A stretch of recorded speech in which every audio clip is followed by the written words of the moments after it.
Welcome to Allie in the Valley. I'm Allison Bob Kilmer. Allie in the Valley is a lifestyle blog about healthy, delicious food, all while staying on a budget. Homegrown cooking, down-to-earth living.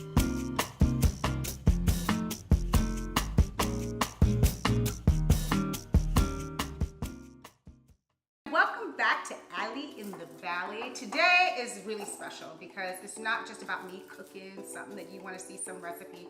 Today I have a really good friend of mine in town, Tom Heintz, like the ketchup. And Tom and I go way back. Tom originally is a chef, but Tom, more importantly in my life, is my holistic healer. He's about to teach me how to carve up fruit and make it look pretty and flowers, which I don't know how to do. Well, what we're going to do is, because everybody eats with their eyes before they eat the food. And it's just simple little things that we do. And I've been doing this for a long time.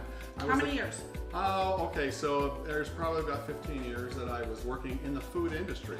And, you know, if you're going to make money, food industry is really not where you want to be. Right, but right.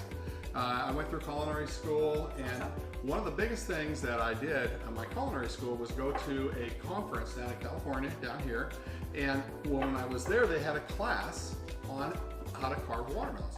What I do, well, let's just start with the grapes real quick, because we like to have things prepared. And you get the grapes and they're in this big bundle like this. Right. And I usually just throw them on a platter with my cheese. Yeah, and so what you do is you take and you portion them.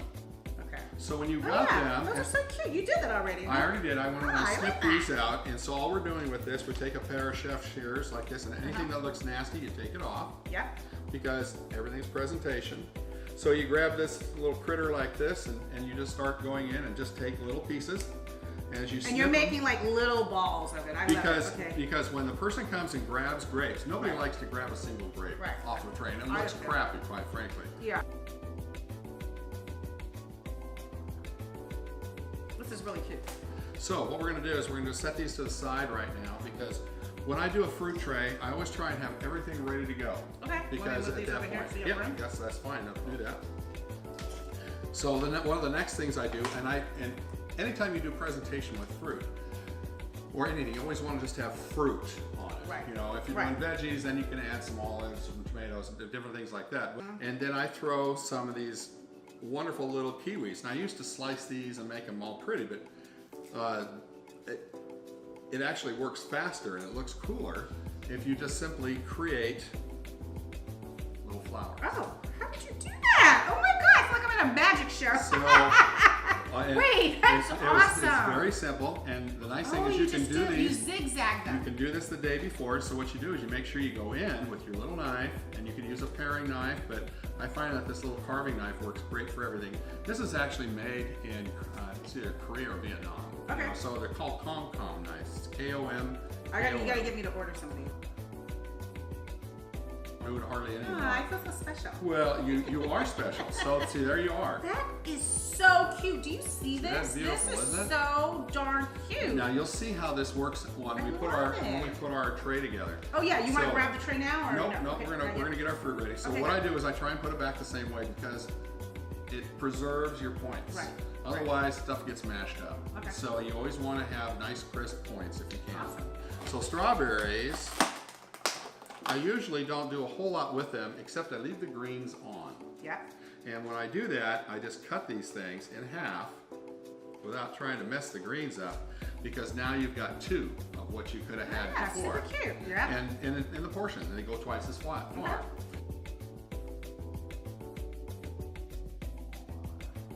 So here we have a margarita. Yeah. Major big size. Well, you know, I usually put my ceviche in there. Like when I make, that would work. I put it in there with chips and stuff, or avocado and stuff. You could hang shrimp around the outside for a cocktail. You could do a number of different things.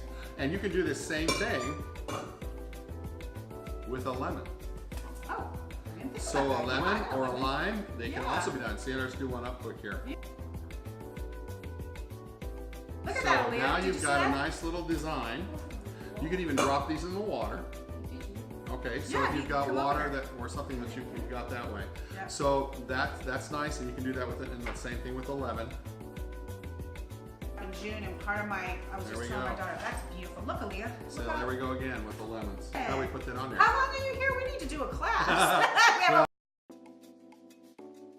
because now we have something that we can put on top. on top. So when we do our carved melon, we have this on top. We run our grapes and our strawberries and all the other stuff sitting around the outside. On a pineapple, you'll notice they got all these natural directional lines. Right.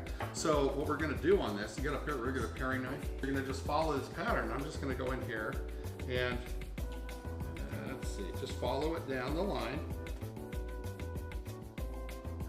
So then I just go over one, I skip one, Yeah. and then I just come back in and I actually just follow the pattern of the pineapple, and you hope that it comes out even. Doesn't always come out even. Hold on, I have some. And so here you want the bigger go. ones Now you too? got something that you can put I have more mozzarella too. on the top. But this one we're gonna go ahead and do a little rose. Is that Oh, okay? awesome! Yes. So we're We're gonna. gonna make a watermelon a rose. I've never even Watermelon seen this. I mean, rose. maybe I've seen it. I didn't know, but I'm super excited. So you got to look at this thing and you say, okay, so if I was going to do chip work, I'd use this little circle up here because that Okay. works good. But because I'm making a rose, I'm going to go this route. You got to have a little bit of a flat surface so it doesn't run away from you. Yep. So that's why when we put That's it on top super of that. important for safety and everything else. It is, okay. And so now what we're gonna do, now a lot of people with watermelons, they like to skin them first. I don't, because I like the colors. Okay. So you've got, you know, this area here, we're just gonna kind of go in a big circle here. And I do the same thing with the other, but they're smaller. You'll see it when we do it on this one here. So at this point, then I kind of go in and I say, okay, so I need a rose. Okay, so I better make sure you got a petal here. And one of the reasons you would skin this is because you can see it better. Right.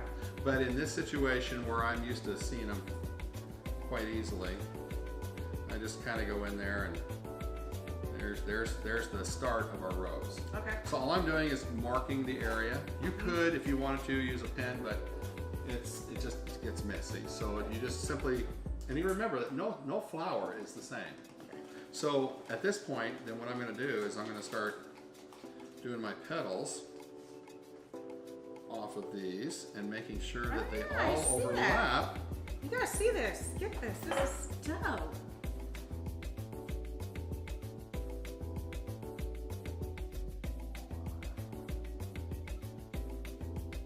So you kind of go in an angle now. See the angle that I'm working. Right.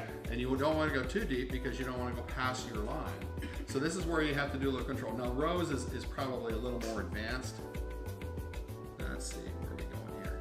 To this one. And then when you start pulling pieces out, that's where you got to make sure you go far enough.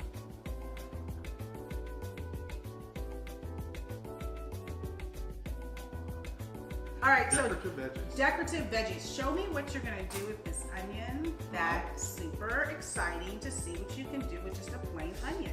So this, what I do, I call it my chrysanthemum onion. Okay. Or my, yeah, basically it's a matter of how we cut it. Once again, everything is very simple. Yeah. And so what I do, you'll notice that this is the stem part. You know, here's the top. I didn't do anything else to it. I'm leaving it as is. I'm just going to put it here with the top down, and I'm going to come in about, an inch, half an inch around here. You can't go too far because if you cut in this part, it'll all fall apart. Right.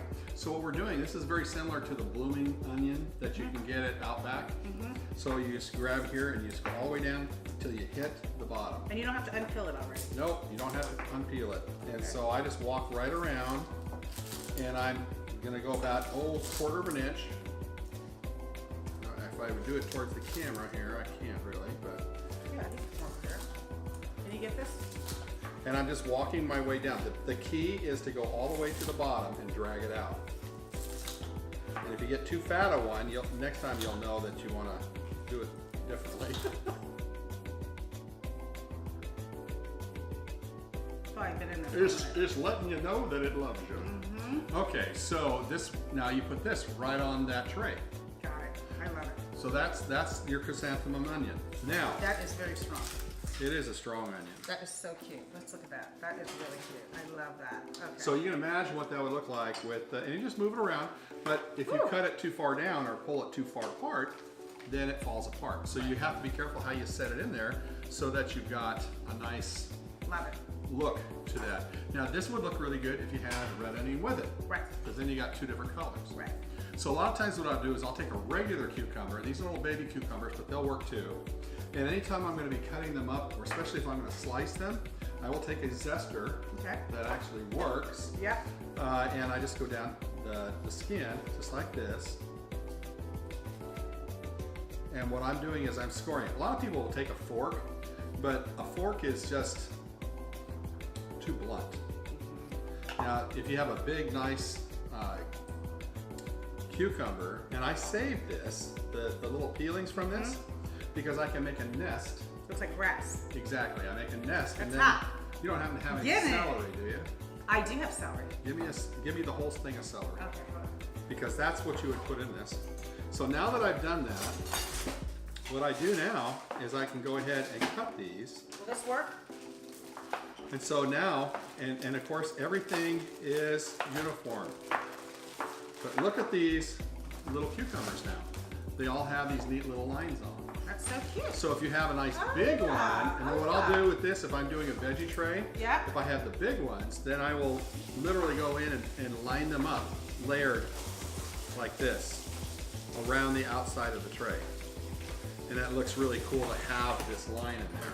We took these little bell peppers, and you can use the little hot ones, Yep. but I like bell peppers because I like to get your floor all messy and pull them out of water. You'll find that it's kind of the same thing again. What we're doing, I used to just use one and make a flower out of it. What we're trying to do, let's see if I got one here. This one only's got 4, so it's not as pretty. I like it, I have at least 5. But these are really small ones for some reason. But if you put them in cold water, they actually open up. Right. So we've got That one's pretty. some pretty ones here. Yep. Now on that Greek salad over there, we're going to take these and we will stick them together.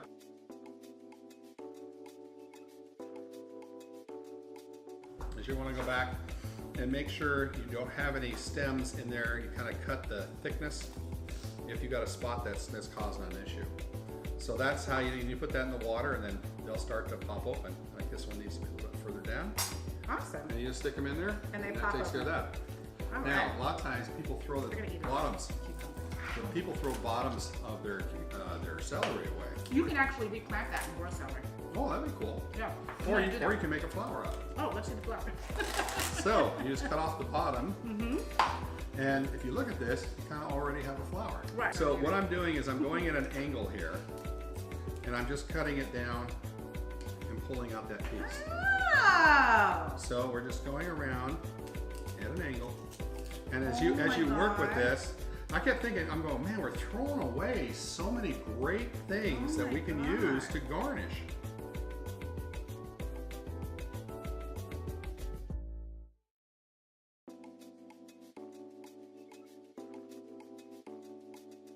That's beautiful. You got a neat little flower. You just trim up around the bottom, Yep. get the dirt off of it. And so now we're able to simply go with these flowers. You can put these in here and you've got a nice combination. I love it. It's been so much fun learning how to do food art. Thank There you go. so much. I mean, I get you here to do a holistic healing class, and look what we come up with. Look at the pineapples, amazing. The watermelons, a rose, the kiwis are so darn cute. I just want to stuff them in my mouth. And everything looks, the presentation is amazing. All recipes you can get on www.allyinthevalley. I will also link Tom's art displays and his holistic healing page on Ally in the Valley.